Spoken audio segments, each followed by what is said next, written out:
ETF index mutual funds నేర్చుకుని stock మార్కెట్లో రాణించాలనుకుంటున్నారా? వెంటనే ఈ నెంబర్కి కాల్ చేయండి.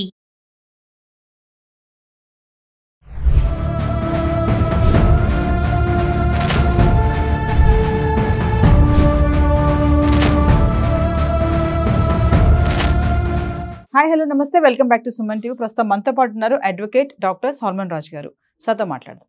నమస్తే అండి. నమస్తే సార్, ఇప్పుడు పాస్టర్ ప్రవీణ్ పగడాల ఇన్సిడెంట్ చూసుకుంటే చాలా అది ఒక మొత్తం అన్ని వీడియో ఛానల్ కానీ మీడియాలో కానీ ఒక సెన్సేషన్ అయిపోయింది అనుకోవచ్చు. ఈ మధ్య కాలంలో చూసుకుంటే ఈయన కొంచెం పైకి వస్తున్నారు, మాటలు ఆయన గురించి మాట్లాడుకోవడం కూడా జరుగుతుంది. ఈ క్రమంలో ఇలా జరగడం అనేది ఒక బాధాకరమే. మరి అసలు దీన్ని కొంతమంది మత రాజకీయాల వల్ల జరిగినటువంటి కుట్ర అని అంటున్నారు. అంటే అసలు అలా అంటే మీ అనాలిసిస్లో ఏం చెప్తారు? బేసిక్గా పాస్టర్ ప్రవీణ్ పగడాల గారు, ఐ నో హిమ్ అండి. అంటే హనీ జాన్సన్ కేసులో అంతకుముందు హనీ జాన్సన్ పాస్టర్ గారు అరెస్ట్ అయినప్పుడు హీ కాంటాక్టెడ్ మీ. సో అట్లా since then we know each other. ఈయన ఏంటంటే he was working, pastor Praveen Pagadala ఆయన రక్షణ టీవీలో పనిచేసేవారు. సో రక్షణ టీవీలో ఉండగా ఆయన కొన్ని ప్రోగ్రామ్స్ చేశారు. అంటే calling different religious heads and different religious ప్రీస్ట్లను పిలిచేసి ఆయన చేశారు. సో దాంట్లో దే వాజ్ ఒక పర్టికులర్ డిబేట్ అది కూడా పెట్టారు. సో వీటి వల్ల కూడా we don't know like what exactly ఏం జరిగిందో, ఎందుకు టార్గెట్ అయ్యారు. ఫస్ట్ ఏం చేశారు, నాకు మొన్న ఫోన్ వచ్చింది. ఆయన Vijayawada minority commission vice chairman call చేసి, అన్న ఇట్లా ప్రవీణ్ గారు చనిపోయారన్న, యాక్సిడెంట్ అన్నారు. అప్పుడు దాకా ఇంకా మనకి న్యూస్ ఇంకా ఎవరికి తెలియలేదు. ఫస్ట్ అక్కడ వాళ్ళ ఫ్యామిలీ, వాళ్ళ బ్రదర్ ఇన్ లా ఆయనకి అక్కడ సిఐ కాల్ చేస్తే వెంటనే ఆయన వెళ్ళారట. ఫ్యామిలీ మెంబర్స్ తప్ప వేరే వాళ్ళకి అంత ఇంకా తెలియలేదు. ఆ టైంలో ఏంటి అని ఆరా తీస్తే ఫస్ట్ యాక్సిడెంట్ అన్నారు. కానీ మధ్యాహ్నం కల్లా చూస్తే అది యాక్సిడెంట్ కాదు, ఇట్స్ అ మర్డర్ అని చెప్పి ఒక ఫ్యూరోర్ మొదలైంది విత్ ఇన్ ఫ్యూ అవర్స్. నాకు మార్నింగ్ 9 అట్లా తెలిసింది. తర్వాత బై ఆఫ్టర్నూన్ చాలా వీడియోస్ అవి రావటం మొదలుపెట్టినాయి. ప్రతి చోట కూడా మన క్రిస్టియన్ వాట్సాప్ మెసేజెస్ గ్రూప్స్లో కూడా ఈ మెసేజెస్, ఈ ఫొటోస్ రావటం. ఇది యాక్చువల్లీ ఇక్కడ ఏం జరిగిందంటే, ఆయన హైదరాబాద్ టు విజయవాడ, విజయవాడ టు రాజమండ్రి నుంచి మళ్ళీ రాజారాం నగర్ అని చెప్పి అక్కడికి వెళ్తుండగా మధ్యలో కొవ్వూరు అని ఒక విలేజ్. ఈ కొవ్వూరు విలేజ్ సీసీటీవీలో ఆయన టోల్ గేట్ దగ్గర క్యాప్చర్ అయ్యారు. ఆశ్చర్యకరం ఏంటి అంటే, కొవ్వూరు టీవీలో ఈయన క్యాప్చర్ అయినప్పుడు ఆయనకి ఎన్ఫీల్డ్ వెహికల్ ఉందండి, బుల్లెట్ బండి, అది టీఎస్ రిజిస్ట్రేషన్. మీరు ఫుటేజ్ చూస్తే నిన్న యాక్చువల్లీ ఎస్పీ గారు, కిషోర్ గారు, ఆయన నిన్న ఒక ప్రెస్ కాన్ఫరెన్స్ పెట్టి ఎస్పీ గారు ఈ ఫుటేజెస్ ఇవన్నీ కూడా రిలీజ్ చేయడం జరిగింది. ఆయన ఒక ప్రెస్ కాన్ఫరెన్స్ పెట్టారు. దాంట్లో కొన్ని కీలకమైన విషయాలు చెప్పారు, which I will come to it. ఈ ఫుటేజ్ చూస్తే ఏంటి అంటే, అప్పటికే హెడ్ లైట్ పగిలి ఉందండి. ఆయన ఎన్ఫీల్డ్ చూస్తే హెడ్ లైట్ పగిలి ఉంది. తర్వాత ఆయన దాన్ని రైడ్ చేసే విధానం నార్మల్గా లేదు. మెయిన్ రోడ్ ఏదైతే ఉందో, రోడ్డు పైన కాకుండా పక్కన సైడ్ వే ఏదైతే ఉందో దాంట్లోంచి మెల్లిమెల్లిగా నార్మల్గా నడపట్లేదు, కష్టంగా పెయిన్ఫుల్గా నడుపుతున్నారు. అంటే ఏంటి, ఆల్రెడీ అప్పటికే ఏదో దాడి జరిగింది. ఒకవేళ యాక్సిడెంట్ అయ్యి ఉంటే హెడ్ ఆన్ కొలైజన్ అయ్యి కూడా హెడ్ లైట్ పగిలింది అని అనుకోండి, బ్యాక్ లైట్ ఎట్లా పగులుతుంది? బ్యాక్ లైట్స్ ఉన్నాయి. ఇప్పుడు సైడ్లో పడ్డా ఇండికేటర్స్ పగలాలి. Indicators are intact. మీరు ఆ ఫుటేజ్లో చూస్తే ఓన్లీ ఆయన రైట్ సైడ్ ఇండికేటర్ వేసుకొని డ్రైవ్ చేస్తున్నారు, ఎందుకంటే హెడ్ లైట్ లేదు. అప్పటికే సంథింగ్ హ్యాపెన్. సో దాడి అప్పటికే జరిగిందా, లేదంటే అంతకుముందు ఏమైనా యాక్సిడెంట్ అయిందా? యాక్సిడెంట్ ఒకవేళ అయ్యి ఉంటే ఈ రాజమండ్రి నుంచి కొవ్వూరు దాకా సీసీటీవీ ఫుటేజెస్ ఏంటి, ఎక్కడేమైనా జరిగిందా, ఏదైనా వెహికల్ వచ్చి గుద్దేసిందా అన్నది చాలా కీలకమైందండి. దాని మీద పోలీస్ షుడ్ వర్క్ అండి. Proper investigation should be reveal. నేను ఎస్పీ గారు ఏంటి, కొవ్వూరు ఫుటేజ్ రిలీజ్ చేశారు. కొవ్వూరు ఫుటేజ్ రిలీజ్ చేసిన తర్వాత కొవ్వూరు నుంచి కొంచెం ముందుకు వెళ్ళిన తర్వాత ఆయన సర్వీస్ రోడ్లోకి వెళ్ళారు. దాని వెనకాల 2 కార్స్ ఏవో వచ్చినాయి. ఆయన చెప్పడం, ఎస్పీ గారు చెప్పడం ఏంటి అంటే, ఒక 7 వెహికల్స్ వెళ్ళినాయి అక్కడ నుంచి. ఈ వెహికల్స్లో ఏ వెహికల్ అయినా ఆయన్ని గుద్దేసి వెళ్ళిపోయిందా అన్నది ఒక క్వశ్చన్. సో ఎగ్జాక్ట్ లొకేషన్ అది కాకుండా కొన్ని చెక్క ముక్కలు దొరికినండి. ఇవి మామూలుగా ఏదో చెట్టు కొమ్మలో ఏవో కాదు, సాలిడ్ వుడెన్ ప్లాంక్స్ లాంటివి, దానిపైన అన్ని బ్లడ్ స్టెయిన్స్ అన్నీ కూడా ఉన్నాయి. If it was an accident, ఈ బ్లడ్ స్టెయిన్స్ అన్నవి ఈ చెక్కల్లో ఎట్లా వస్తాయి? తర్వాత అక్కడి నుంచి ఒక 10 to 20 meters లాంగ్ ఒక 3-4 పీసెస్ పడున్నాయి. అంటే ఆ చెక్క ముక్కల్ని చూస్తే ఏంటంటే అవి తీసుకొని దాంతో ఎవరినైనా బాధితే కానీ అవి పగిలి ముక్కలు అవ్వవు. ఒకవేళ దాంతో బాధపోతే యాక్సిడెంట్ అయ్యి ఉంటే ఆ చెక్క ముక్కలు విరిగిన తర్వాత ఆ ముక్కల పైన బ్లడ్ స్టెయిన్స్ ఏంటి, అదొకటి. తర్వాత ఇంకొకటి గమనించింది ఏంటి అంటే ఈ చెస్ట్ ఏరియాలో ఒక బ్లడ్ మార్క్స్ ఉన్నాయి. అదేంటి అని క్లోజ్గా దాన్ని మానిటర్ చేస్తే it's actually a foot print అని చెప్పి అంటున్నారు. ఒకవేళ అంటే ఎవరో ఛాతీ పైన కాలు పెట్టి తన్నారు, దాని తర్వాత ఈ కర్రలతో కొట్టారు అన్న ఒక వాదన ఉంది. ఇది కాకుండా తలకి బాగా గాయాలు తగిలినాయండి, ఫేస్ అంతా స్వోలెన్. ఆయన కొంచెం ఫేర్గా ఉంటారు.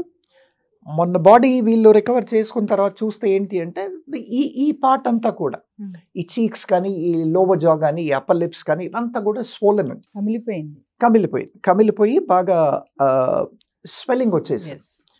ఎవరైనా బాగా కొడితే తప్ప ఇట్లాంటి స్వెల్లింగ్ రాదు అన్న ఒక వాదన ఉందండి. ఇప్పుడు మామూలుగా పడితే ఒకవేళ స్పాట్ డెడ్ అనుకోండి, పడిన తర్వాత ఈ స్వెల్లింగ్ అన్నది వెంటనే రాదు కదా. పడిపోయిన తర్వాత ఇంజురీ ఉంటే సివియర్ బ్లీడింగ్ అయిపోయి దెన్ డెత్ మే ఆకర్.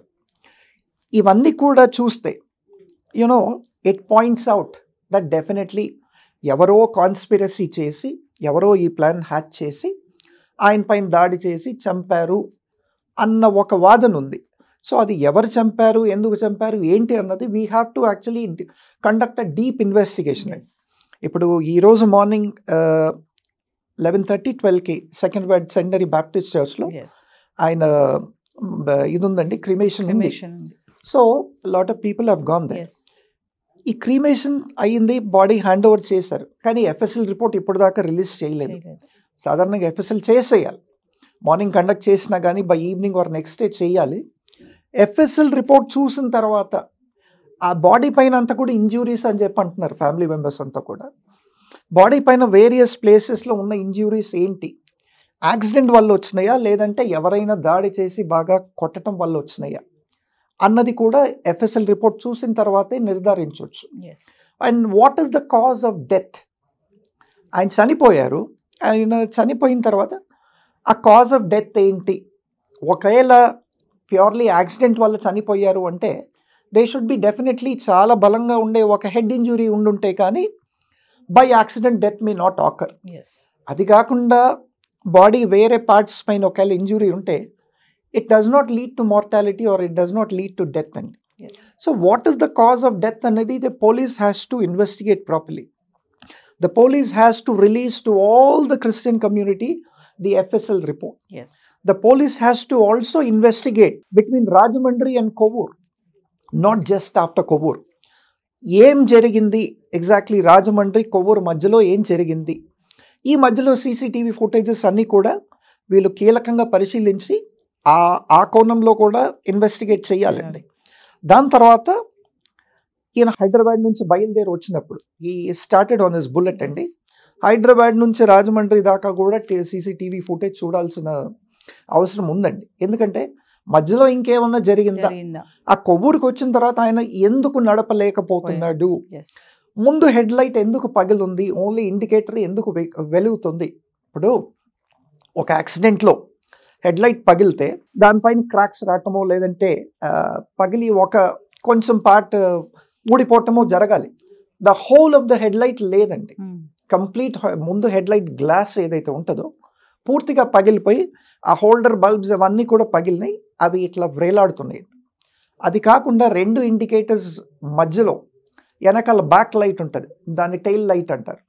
ఆ టెయిల్ లైట్ పైన ఉన్న గ్రిల్ కూడా డ్యామేజ్ అయ్యింది. అంటే దాన్ని ఎవరైనా కొడితే కానీ ఆ గ్రిల్ అన్నది ఆ యూ షేప్లోకి రాదు. హెడ్ ఆన్ కొలైజన్ అయినా కానీ బుల్లెట్కి వెనకాల ఇవన్నీ అంటే ఈ సైన్స్ అన్నీ ఎందుకు ఉంటాయి అన్న ఒక వాదన. So the police has to investigate properly.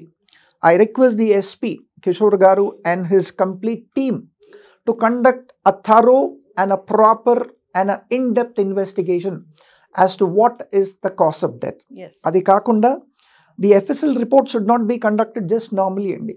Experts should be called and experts should be actually given the reports to evaluate the exact cause of death. ఎందుకంటే ప్రవీణ్ గారు, he is actually one of the most popular pastors in Christian community. His death is a great loss to the Christian community అండి. So he has brought many souls to the Lord. So we have lost such a precious soul kabatti. All these investigations are a must. The police has to definitely conduct an in-depth investigation. Yes. FSL experts has to be brought. If needed, let they be brought from another country. If we don't have such experts, Tarvata, all these things have to be conducted. Tarvata, motor vehicle inspector ni పిలిపించి ఆ vehicle ఏదైతే ఉందో ఆ vehicle inspection report కూడా తీసుకోవాలండి. ఆ inspection report తీసుకుంటే కానీ ఏదన్నా మాల్ ఫంక్షన్స్ ఉన్నాయా, రియల్లీ అంటే దానికి జరిగిన డ్యామేజ్ యాక్సిడెంట్ వల్ల జరిగిందా, లేదంటే దేంతో అయినా బలంగా కొట్టడం వల్ల జరిగిందా, హెడ్ లైట్ ఎందుకు పగిలింది, టెయిల్ ల్యాంప్ ఎందుకు ఎట్లా అయింది, ఇవన్నీ కూడా the motor vehicle inspector has to also give a report. ఇవన్నీ చేస్తే కానీ మనకి నిజంగా కాజ్ ఆఫ్ డెత్ అనేది ఏంటి తెలియదు. కానీ మీరు అన్నట్టు మత రాజకీయాలు కూడా అయి ఉండొచ్చు. ఎందుకంటే ఇందాక మనం అనుకున్నట్టు ఆయన డిఫరెంట్ రిలీజియస్ హెడ్స్ని పిలిచి డిబేట్స్ పెట్టారు. క్రిస్టియానిటీ గురించి, తర్వాత హిందూయిజం గురించి, ఇస్లాం గురించి, వీటి గురించి పెట్టారు. కాబట్టి somebody might have targeted. We don't know if somebody, has targeted or whatever it is. All this has to be investigated and it is the prime duty of the police to investigate deeply into this matter. Thank you, sir. Thank you.